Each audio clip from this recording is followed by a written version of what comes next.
This week's scenario is Recon 2 from the 2017 Steamroller packet.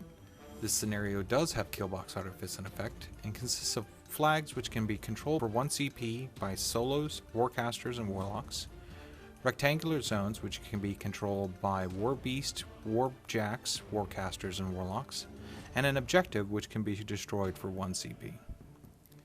Victory conditions consist of winning 5 more control points than your opponent or caster assassination.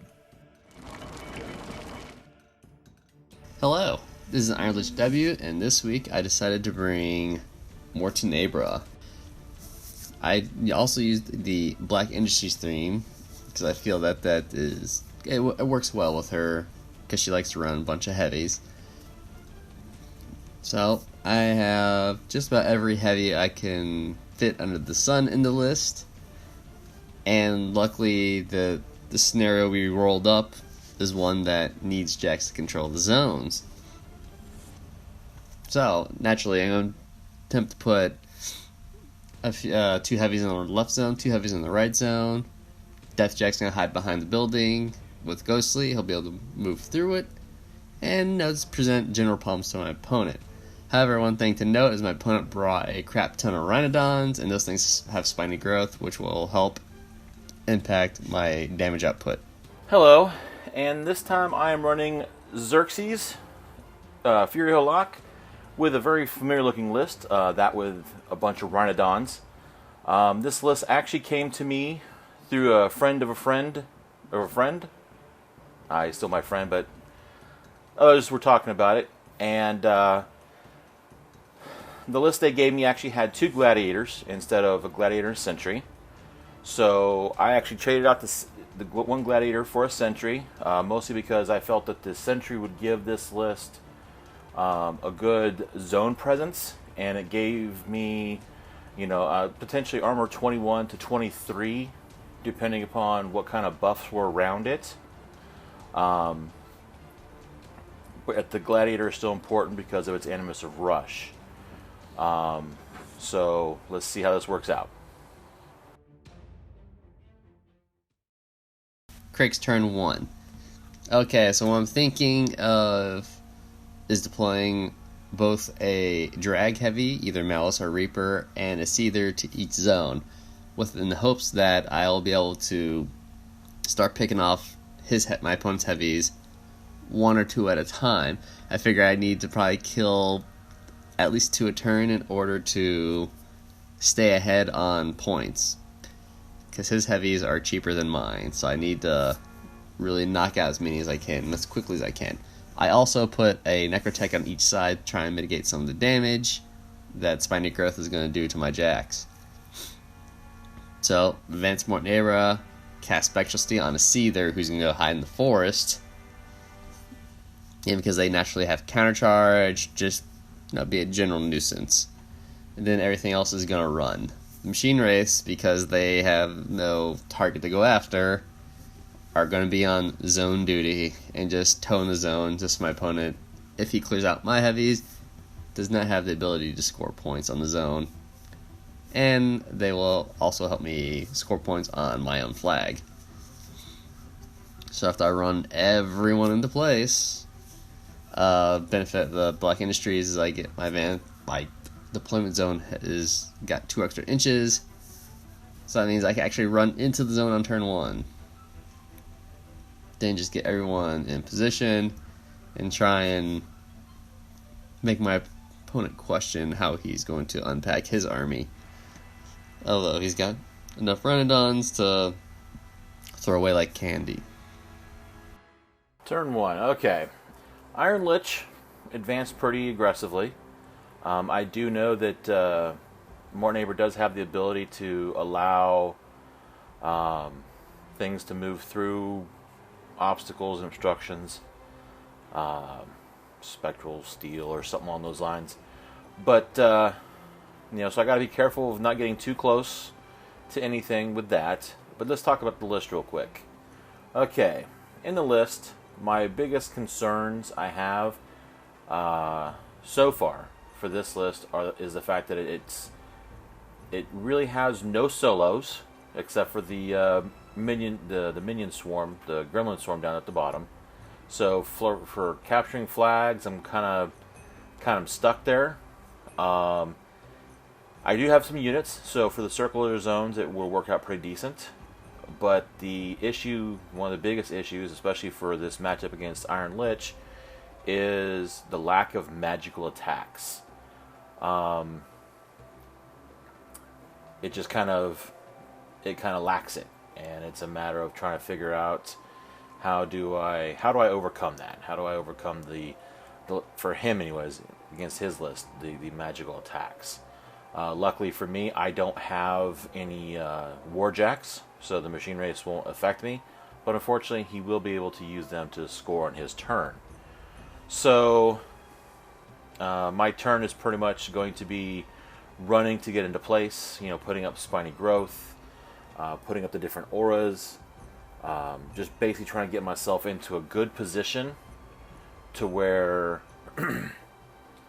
I can hopefully start to whittle him down some on my next turn. Hopefully he'll come in aggressively, and I'll be able to bank on some of that, and do some trading, heavies for heavies. Hopefully I just don't get stuck with having more of my heavies lost than his. So the one Rhinodon you just saw me move up into the front actually has Rapport up on him.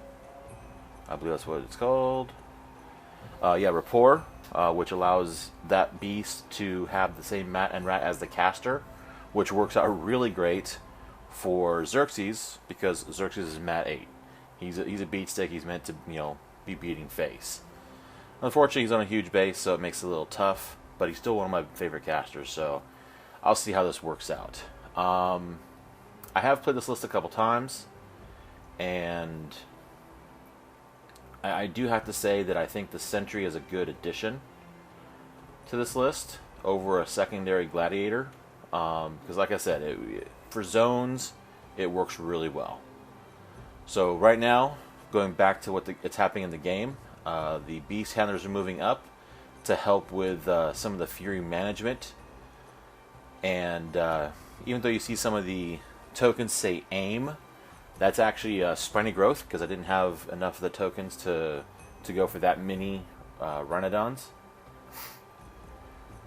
And I should be moving. That should be the last one to move up, the last Rhinodon to move up. And basically, he's just moving up to try to stay out of everybody else's way. So then the last unit, the second Agonizer, moves up, does gnawing pain, because, well, if he comes in to attack me with anything, it's always best to have him be at -2 strength. So both Agonizers did that for this turn. So my opponent is at the very limits of my threat range. At least the natural threat range. With Overrun, I can extend it, but then sacrificing a Seether, or even a Seether or a Reaper for a single Rhinodon is not in my favor if you go by point values of the model. At least I don't think it is. I can't remember how much a Rhinodon actually costs, but looking at the number of Rhinodons in his army, relatively cheap. And then plus, I suppose that there's the spiny growth has probably got me a little bit concerned. Because even though spiny growth is only D3 points of damage, Cryx heavies aren't exactly gushing with boxes. So I could easily knock out an arm system within a few hits. So I have to be super careful. And about now, I'm wondering why I don't have Ragman, who seems to be basically a Cryx model for most of my lists, because I use him in my theme, to help with the damage output.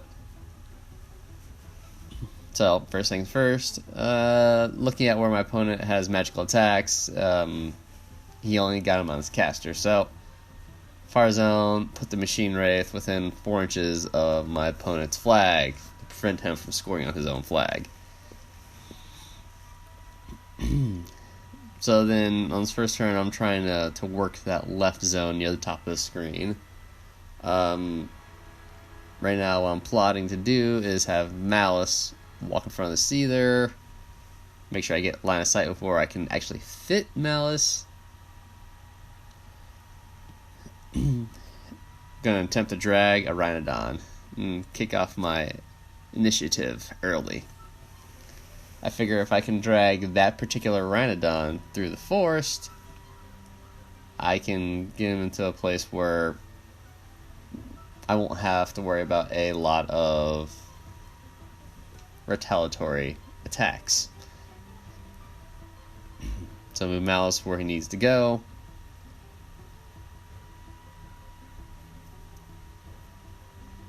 See, I'm also looking at what I'm going to be able to do on the other side of the board. But focus on task at hand. A lot of times I look at the other side of the board and forget to attack entirely, which is sad. But this time, I hit and I do a fair amount of damage, because those... I think the Rhinodons go up to armor 20 with the spiny growth. Then Malice gets his free attack, her free attack.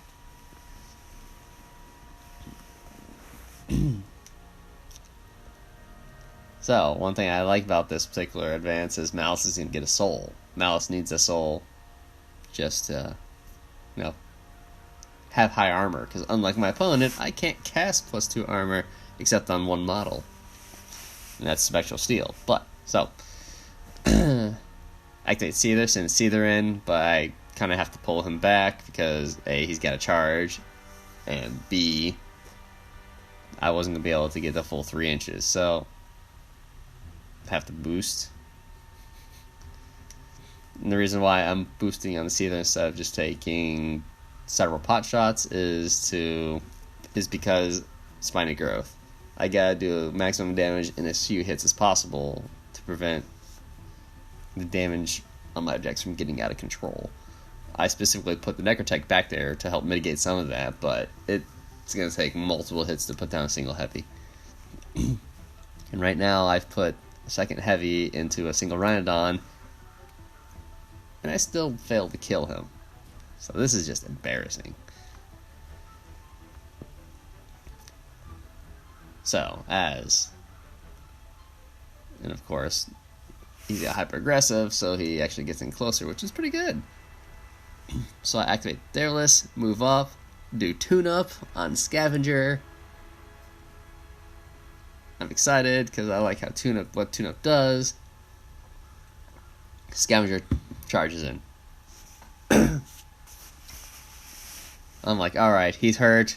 Scavenger's got finisher. Just gonna ghetto blast this guy. So I hit and get nothing on damage. Hit a second time. Only like a few points. Dice -9. Not enough to kill him. So I'm like, instead of tune up, perhaps I should have done Empower. Whatever gives him that third focus. So, 3 models into 1 Rhinodon, and I still can't kill the little critter.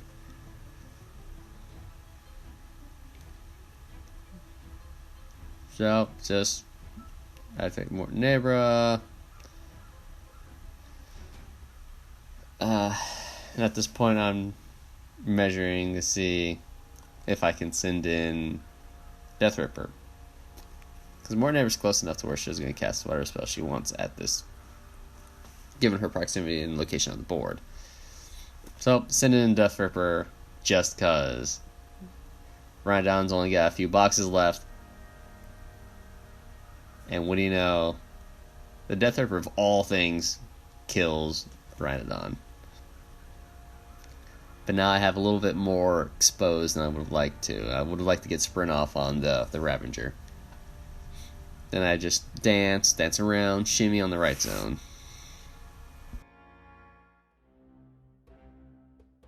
A little less happened this turn than I thought it was going to. I really thought I was going to lose at least 2 of the Rhinodons this turn. So it's actually kind of nice that I only lost the 1. And now I am measuring out, because I think I have the potential for killing off Deathjack with my Sentry. between the Field Marshal of +2 speed and the Gladiator's Rush, I would be able to get the Sentry up there far enough. And it should have, the number of attacks I would need to take out Deathjack. Unfortunately, I would have to actually charge the objective and then take all my subsequent swings onto Deathjack. So that's what the measuring was for. But right now I'm trying to figure out where to move the other Rhinodon, because I'm hoping I can get him around the corner enough to where he could actually swing on Deathjack and I don't have to take the Sentry in. But I'm really not sure that I'm going to be able to make it. So as you can tell, it's a lot of measuring is done here, and I'm kind of taking a lot of the clock. I haven't done any upkeeps, so he still technically has rapport up on him. Just double checking on where everybody sits and how far away things are. Because right now, I could technically, if I had enough fury on my caster, or the ability for more fury, as you can see, I'm counting it out now. I could potentially get in on both Deathjack and on the Reaper and Stalker in the bottom zone. Unfortunately, the guys in the top zone they're just tucked behind that forest just enough that I can't get to them. I tried to keep out of his line of sight, so he couldn't drag me in, and he actually ended up getting to the point to where I couldn't see him either. He did not advance enough that I could actually see him. So, it's a matter of, okay, where can I go? What can I do? What options do I have? And some of the options are take the gray one, take the gray Rhinodon around to go against Deathjack. I didn't have enough distance, so that kind of went out of the way.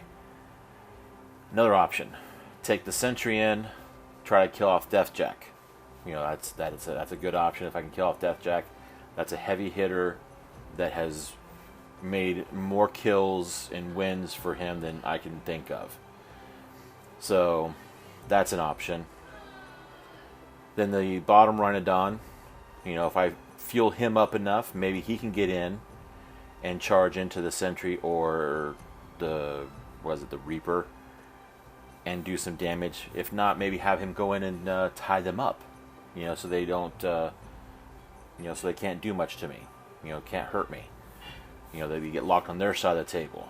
But one thing I do know for sure is this turn will be a feat turn, because I'm going to have to do something. And I'm going to have to make sure that my caster does not get in the way, or is in the way, so he's going to have to kind of get positioned in just the right way to where he can put the spells up and still have things, in his command range when he needs it. So everything is in positioning right now for that ability. So like that one Rhinodon you just saw me move, I was moving him out of the way, 1, so he can contest my flag, and 2, so he can protect my flank over there from the potential of the Reaper or Malice or whatever that thing is, with the souls coming off its head, coming at me. I got to position the Beast Handlers, so 1, they can prod, which allows me to charge for free, and also enrage, because nothing's better than +2 to my strength when I'm charging for free. So now I take my caster, I advance him up because I know I have to get him, in. So he ends up putting on Ignite on the Sentry, and he puts Rush on the Sentry. And then there's my feat token, so that's my plan. My plan is I'm going to go for Deathjack. So that's my, I guess my final position is there, touching my objective, which for this objective I chose the one that does healing. And then the Gladiator earlier on put Rush on to the Gladiator that you just, not the Gladiator, but the Rhinodon you just saw me put the token towards. So I'm trying to see what his total distance will be. The nice thing, they come with base speed 5, plus 2 speed for the field marshal ability, and then plus 2 for rush.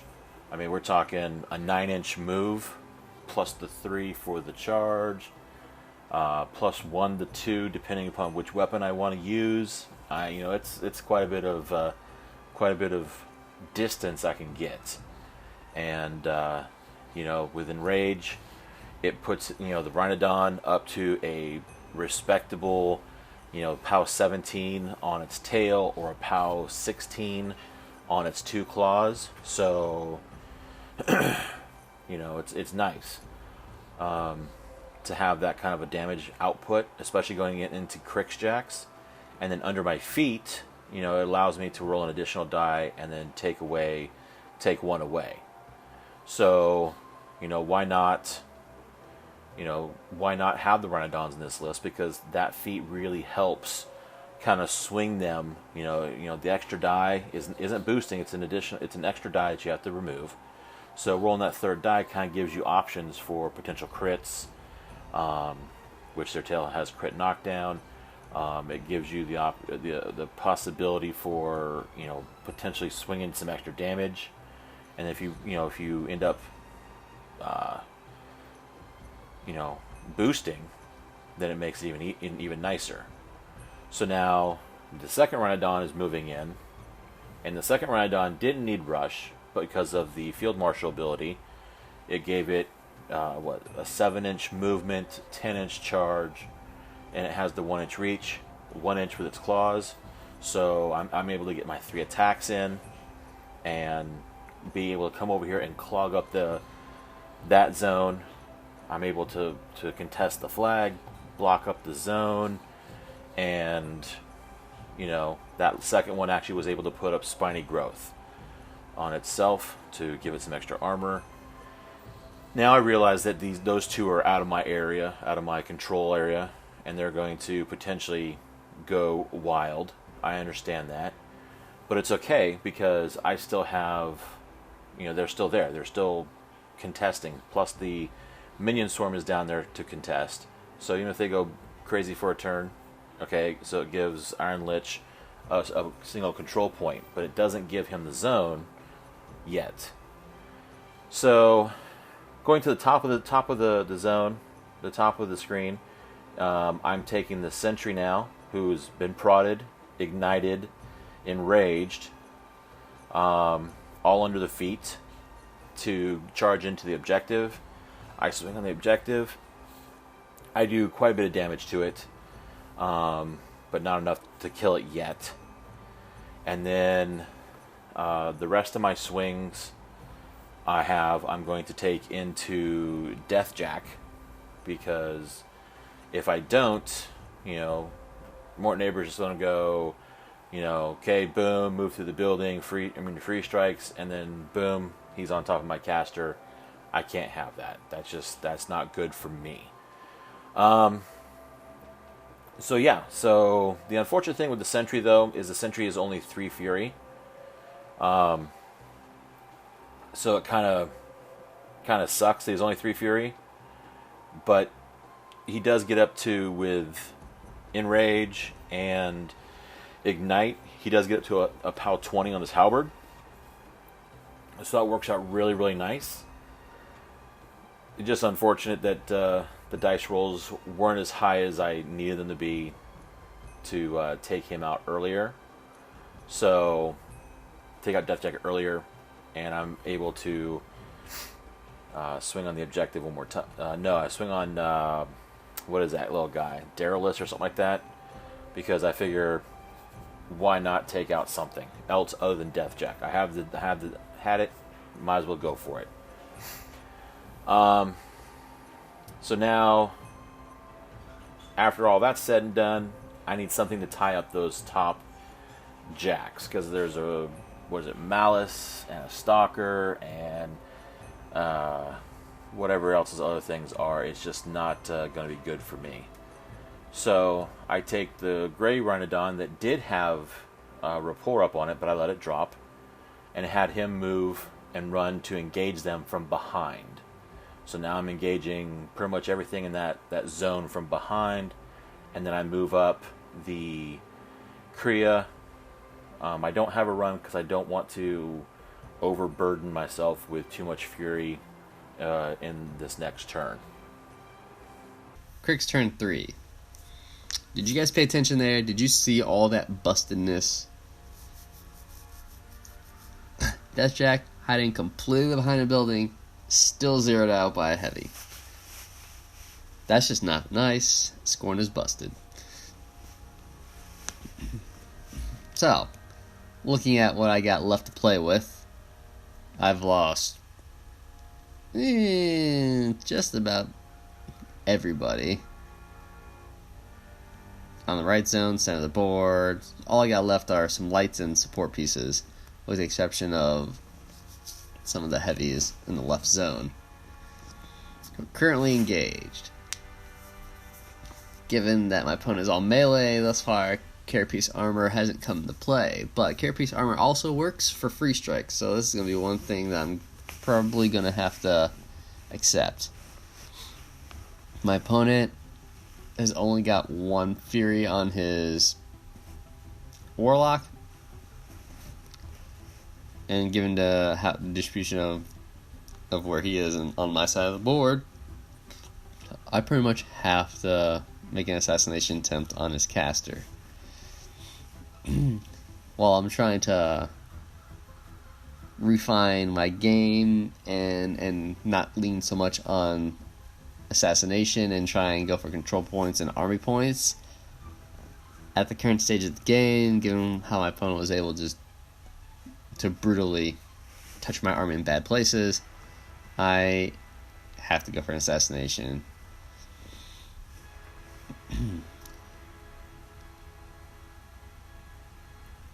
Well, in order to do that, I'm trying to figure out what my best angle is. So I'm going to recognize that I gotta set up an overrun. So that's what you see measuring up at the top is Malice has got to get in there. He's got to plink off one of the Paingivers to trigger overrun. Idea is I still have a Seether that is functional. So he's got to charge Xerxis. And because my Arc Node is unengaged, I'm going to have to stretch focus pretty thin. Because I need Spectral Steel on the Seether, so he can go through the forest directly like Xerxis. So you got Overrun, Spectral Steel, and then allocation. So you have to allocate at least one to the Seether. So working this out. You need 3, because now you gotta cast Spectral Steel herself. And then she's also got to cast Overrun. So she's gonna pretty much good on being naked. So if this works, I'm gonna have a nice big old Titan Sentry in my face. And of course, she's got advance. And this is where she casts Overrun on Malice, Spectral Steel on Seether. Pop feet just because it sounds like a cool idea. And then just commence with the rest of my turn. Deathripper, run him out of the way. Toe zone just cuz. And got Scavenger in there. Unfortunately, he's within the 2 inches. See, this is would have been nice to have our good old spell Terminal Velocity. But I don't have it. Makes me sad. So, he charges in. Not really expecting him to do damage, but at least for the Scavenger, dice, any kind of dice is useful. My opponent missed his free strike, which is awesome for me because those guys are armor 13, so you hit it, you're knocking out basically everything.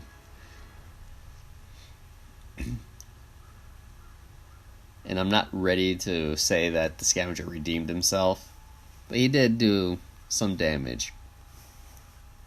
About the second attack, hits, nothing. But luckily I popped my feet, woo!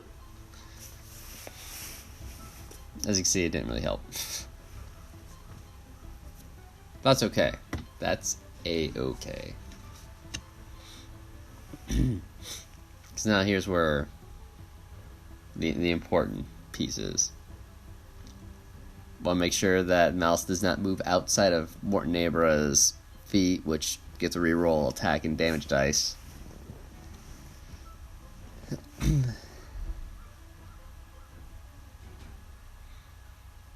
Trying to determine if there was an easier way to do this. Reading Malice's card, hey, I get to convert that soul into focus during his turn and not during maintenance, so that's so awesome. So boost to hit. Kill Paingiver. Seether overruns and doesn't take Freak Strike because of... Actually, wait, before I measure out, make sure I don't run him outside of Siren's influence or empower range. So he overruns. Siren moves up, tops him off with his third focus, and then he charges in for free.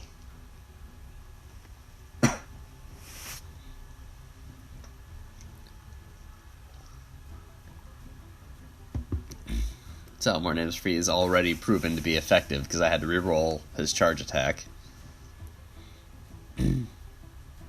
which my opponent used his remaining transfer for. So he's got 5 attacks to try and put down Xerxis.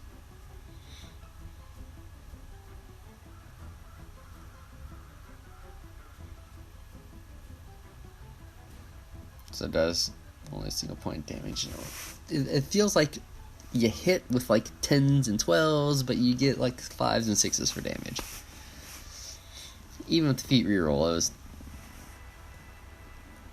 Alright, so that last one was good. Feat reroll seemed like even that wasn't helping much, but can't talk now, can I? Hits. Feat reroll, because that was terrible, and then he was able to win.